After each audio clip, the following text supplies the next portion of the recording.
Hello students, welcome back to the CNS classes. So this is a part 2 of a video in which we are going to discuss principle of management. So previous class में हमने 4 principles को discuss किया था जो कि थे division of work, authority and responsibility and discipline and unity in command also. So in this video we are going to discuss unity in direction and some other principles. So start करते हैं unity in direction के साथ. Unity of direction. This is an extension of unity of command. In unity of command हमने देखा था कि we should receive an order from a single boss only.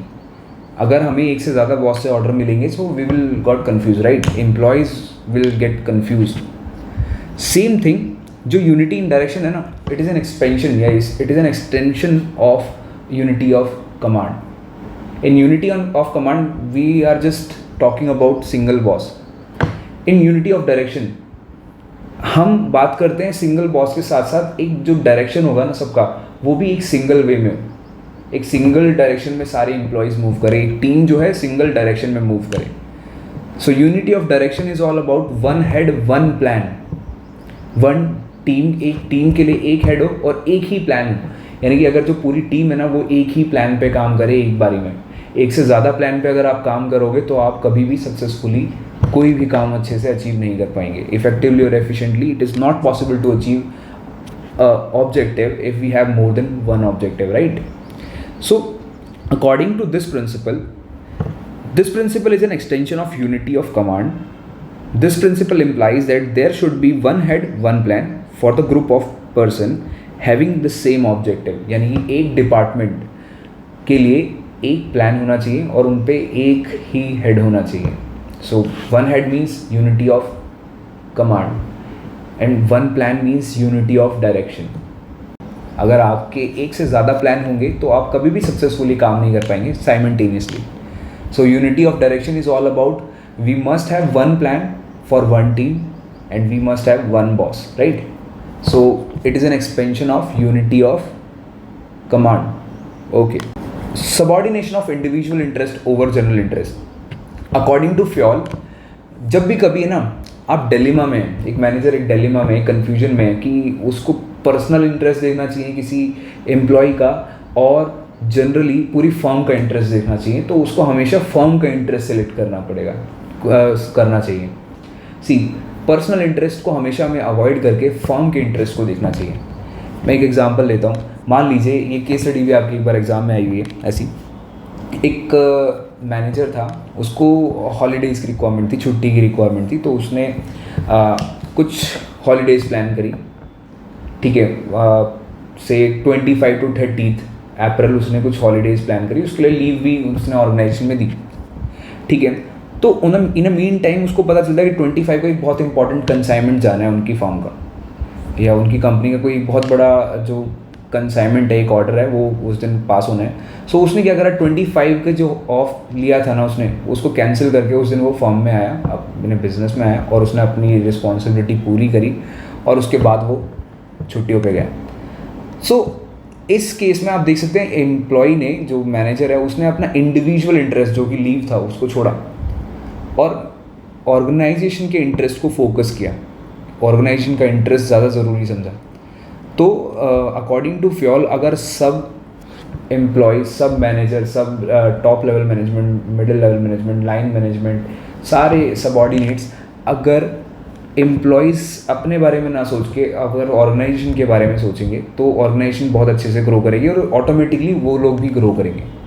So this is subordination of individual interest over general interest. We should avoid individual interest and we should always give priority to organisational interest.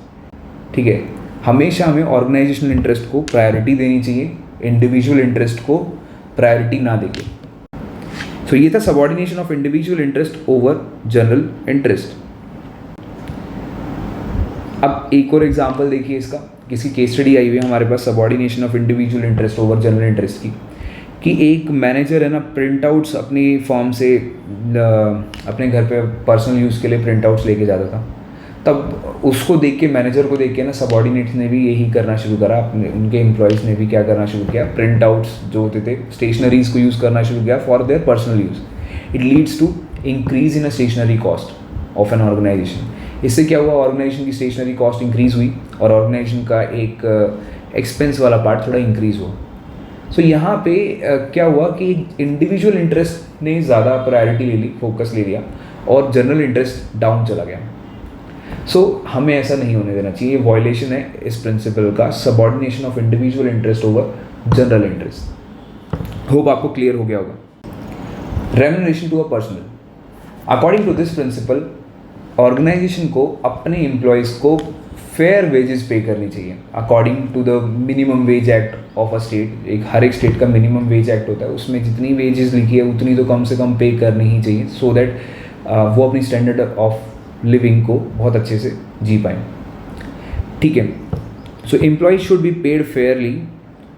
ठीक है, इस principal के according हमें ये ध्यान रखना है। और हाँ, जो आप फेयर वेजेस पे कर रहे हो वो आपकी एम्प्लॉयज़ जो आप पे कर रहे हो वो ऑर्गेनाइजेशन की पेइंग कैपेसिटी में भी हो। सो आपको ये चीज़ का ध्यान रखना है। सो अगर आप मिनिमम वेजेस भी पे नहीं कर रहे हैं तो आप वायलेशन कर रहे हैं रेम्यूनरेशन ऑफ अ पर्सन का।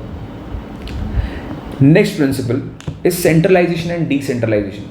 सी, सेंट्रलाइजेशन का मीनिंग क्या होता है कि जो डिसीजन है ना, जो टॉप लेवल मैनेजमेंट से ही लिए जाए, जो एक ऑर्गेनाइजेशन के डिसीजन है वो टॉप लेवल मैनेजमेंट अगर लेता है, सारे लेवल के डिसीजन टॉप लेवल मैनेजमेंट ले, सो दैट मीन्स जो कंट्रोल है वो सेंट्रलाइज्ड कंट्रोल है। डिसेंट्रलाइज कंट्रोल का मतलब है कि जो हमने डिसीजन मेकिंग पावर है वो स्प्लिट की हुई है डिफरेंट डिपार्टमेंट में, मिडिल लेवल में भी स्प्लिट की हुई है, लोअर लेवल में भी स्प्लिट की हुई है। So this is decentralisation. Okay, so according to Fayol जो सेंट्रलाइजेशन और डिसेंट्रलाइजेशन है इनके बीच में बैलेंस होना चाहिए। प्रॉपर सेंट्रलाइजेशन, पूरी तरह से सेंट्रलाइजेशन है, एक छोटी ऑर्गेनाइजेशन में तो काम कर जाएगा, बट एक बड़ी ऑर्गेनाइजेशन में पूरी तरह से सेंट्रलाइज कंट्रोल काम नहीं कर पाएगा। रीज़न, एक मैनेजमेंट सारे डिसीजन खुद नहीं ले सकती, राइट? उसको कुछ ना कुछ पावर तो डेलीगेट करनी पड़ेगी, और एक छोटी ऑर्गेनाइजेशन में पॉसिबल है। तो फ्योल कहता है जो इंपॉर्टेंट डिसीजंस है ना, जो टॉप सीक्रेट डिसीजंस हैं या फिर बहुत ज़्यादा इंपॉर्टेंट डिसीजंस हैं, वो तो सेंट्रलाइज कर रखिए, और जो डे टू डे लाइफ के डिसीजंस हैं, जो डे टू डे वर्किंग के डिसीजंस हैं, वो उनको डिसेंट्रलाइज कर दीजिए, उनको बांट दीजिए। So there must be balance between centralisation and decentralisation. अगर आप ये बैलेंस फॉलो करेंगे तो आपका जो गोल अचीव होगा वो बहुत अच्छे से इफेक्टिवली एंड एफिशिएंटली अचीव होगा, और कभी आपको कोई प्रॉब्लम नहीं आएगी। सो अभी तक जितने हमने प्रिंसिपल्स करे उनको याद करने की मैं आपको आज एक ट्रिक बताऊंगा। देखिए, अभी तक आपने कौन कौन से प्रिंसिपल्स करे हमारे साथ? Division of work, authority and responsibility, discipline, unity of command, unity of direction, subordination of individual interest over general interest, remuneration of a person, centralisation and decentralisation. अब इसको याद करने का एक बहुत छोटा सा तरीका है, देखते हैं। एक स्टोरी के थ्रू मैं आपको ये याद कराता हूँ। देखिए, जब फ्योल ने ये प्रिंसिपल्स सबको दी, जैसे पूरे आपकी एक बुक उसने लिख दी इसके बारे में। जब फ्योल ने ये प्रिंसिपल्स की बुक पब्लिश करी, उसके बाद वो थोड़े से उस टाइम पे ये अज्यूम करते हैं कि वो हो गए थे बूढ़े। अब वो बूढ़े होने के बाद अपनी फैमिली के पास चले गए थे। जो उनकी फैमिली थी ना, वो यूएस रहती थी। एक जस्ट एग्जांपल है, ठीक है, याद करने के लिए, ऐसा सच में नहीं है। सो इसको याद करने का कोड याद रखिए आप। दादू, फ्योल दादू यूएस रहने चले, यूएस रहने चले। सो आपको ये याद कैसे रखना है? दादू के DADU, आप स्क्रीन पे देख पा रहे हैं, DADU दादू। डी से डिवीजन ऑफ वर्क, ए से ऑथोरिटी एंड रिस्पॉन्सिबिलिटी, डी से डिसिप्लिन, यू से यूनिटी ऑफ कमांड।